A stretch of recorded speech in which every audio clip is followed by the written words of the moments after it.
ang sense ng maraming tao. Pag meron ka na, bibigyan ka pa. Kita niyo ang mga regalo sa mayayaman, magaganda. Ang mga regalo sa mahihirap pag Pasko, kalendaryo ng hopya. Eh, mahirap ka eh. Bakit ka bibigyan ng malaki? Hindi mo kaya magsukli. Hindi ko sinasabing yun ang tama, pero yun ang kalakaran ng mundo.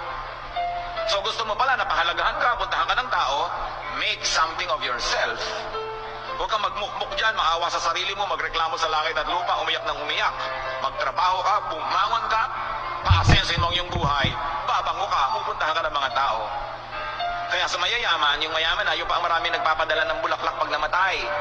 Yung halos hindi ka na makalakad sa dami ng bulaklak doon sa koridor. Yung mahirap, may isang lantang bulaklak na bigay ng punerarya kasama sa cost ng ataol. Diba?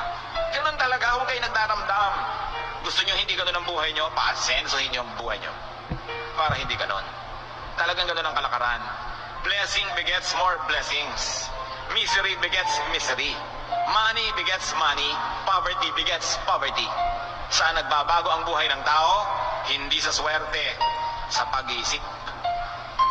Pag nagpasya ka, ayokong maging mahirap. O ayokong patuloy maging mahirap, gagawa ka ng paraan.